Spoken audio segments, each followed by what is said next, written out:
Առաջինը թուլության նշան, երկրորդը ռեպրեսիաներ, որոնք սպասելի են։ Բնականաբար, եթե ձգտում ես իշխանության ու նամանավանդ իշխանությունը այսպիսի թույլ իշխանություն է, որ ականատես ենք եղել բոլորս, ինչ անեմ։ Հա։ Այսպիսի թույլ իշխանությունը բնականաբար պետք է դիմեն այդ միջոցների, բայց ամենայն դեպս կարծում եմ ժողովրդի համար այդ փուչիկը պայթեց, որ իրենք ժողովրդի կողմից վստահություն ունեցող իշխանություն են սպայել։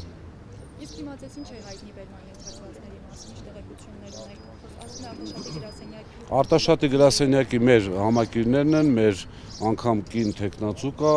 մեր ցուցակում գտնվող կին տեխնացու կա, իրենց մեջ նորից թիրախավորում են կանանց, նորից ճիշտ ասած տեղյակ չեմ, բայց համոզված եմ հերթական այսպես ոչ եթերային ասեմ սարքոցին է։ Հիմա հայտարարությունը կտարածենք, տեսնենք, ինչպես տեսակ Բացարձակ տեղեկություն չունեք, հնարավոր 15 հոգու բերման ենթարկել ու որևիցե կասկած չունենաք ինչի համար։ Դե հենց տեղեկություն ունենայի, Փայլակ ջան, կնշանակեր համագործակցում եմ իրենց հետ։ Հիմա 15 հոգու եկել են, խուզարկություն արել են, բերել են այստեղ։ Խուզարկություն են արել, ինչ են հայտնաբերել, ձեզ ոչ մի բան հայտնի չէ։ Չէ, անկեղծ ասած ինձ անձամբ հայտնի չէ, որովհետև տարածքային հեռու գրասենյակը չեմ կարող ամբողջովին տեղյակ լինել։ Այս պայդրությամբ մենակ Արտաշատից եմ տեղյակ, բայց նաև շատ ինֆորմացիաներ ունեմ, որ ներքին կարգով հրավիրում են մարդկանց տարբեր կառույցներ պետական, իրավապահ խոսում են հետները, հորդորում են, չգիտեմ եւ այլն, որոնք ոչ օֆիցիալ տարբերակով են, ու ռեպրեսիաներ են ամեն դեպքում, էլի։ Հնարավոր է նույն կասկածանքով է, որ բարեգործության մասին օրենք է խախտվել եւ լուրերի, այո, նույն կասկածանքն է, որը ինչպես տեսակ երկու տարբեր դատարաններ անգամ այսպիսի ճնշման համոզված են, որ ճնշում է եղել, բայց անգամ այդպիսի ճնշման դեպքում չկարողացան անգամ տնային կալանք տալ մեր աղջիկներին, որովհետև փաստական հիմք որպես այդպիսին չկա։ Դատարաններն էլ կամաց-կամաց սկսեն հասկանալ, որ պետք է իրականում արդարադատություն լինի։ Հունիսի 8-ից հետո մենք դատախազներին էլ կազատենք այդ լծից, քննիչներին էլ կազատենք այդ լծից, որովհետև չի լինելու այլևս իրավապահ մարմինների աշխատանքի խոչընդոտում կամ պատվերներ։ Պարոն Հազինյան, եւ այս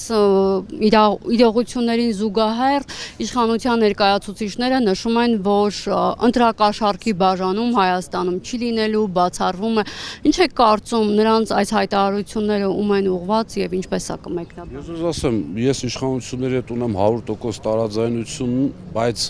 գտել եմ միտեղ, որտեղ իրենց հետ համակարծիք եմ, եթե իրենք ազնիվ են։ Դա այո, կաշառք, ընտրակաշառք չբաժանելն է։ Մեզ մոտ կա քաղաքական որոշում, փետրվարի 8, եթե չեմ սխալվում, նախագահի այդ հրամանագրից հետո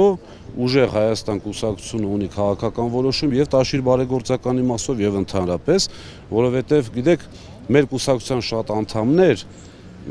չհայտարարվող բազմաթիվ բարեգործություններ են արել, նաեւ անձնական, այսինքն առանց իրենց անունների, անգամ դա են կանգնեցրել բոլորս։ Որպեսզի չեմ կարող ասել, հիմա տեսեք մեծ կուսակցություն է, մի քանի տասնյակ հազար մարդ արդեն համակիրներով, կուսակցականներով, ես որտեղից իմանամ մեկ անձնական ժամանակին իր հորեղբոր որդուն կամ չգիտեմ ինչ որ մեկին մի հատ փոքր հին հեռուստացույց ունեցել, խոստացել է թե չէ։ Պատկերացրեք, այսինքն այստեղ խնդիրը համակարգվածության մասին է։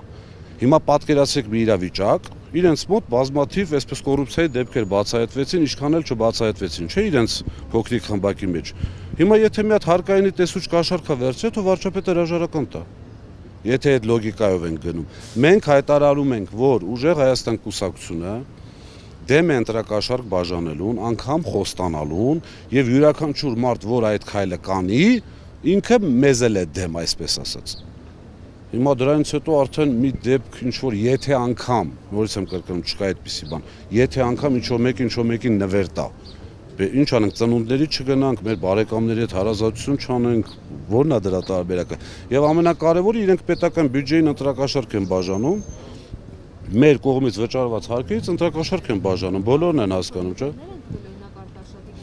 Ես որպես օրինակներ ասեցի, վերջին հաշվով կյանքը շարունակվում է, մարդիկ ապրում են։ Հիմա նորից կրկնում եմ, բազմաթիվ մարդկանց օգնել են, այսպես աստվածաշնչյան 10-րդ են տվել։ Հիմա կներեք, դա էլ են կանգնացրել, այսինքն ոչ մեկի հետ այլևս ես որպես օրինակ եմ բերում, մնացածը արդեն Համատարած մարդկանց ձայնագրում են ունեք մտավախություն, որ կարողա ձեզել են գաղտնալսում։ ոչ միայն մտավախություն եմ, այլ նաև համոզված եմ։ Որ ձեզ գաղտնալսում։ Այո, ես շատ դեպքերում բաց գծով էլ խոսում եմ, որովհետև չեմ անում եւ չեմ խոսում մի բան, որը հակառակորինական է։ Ինչպես նաև մեր քաղաքական թիմի շատ անդամներ։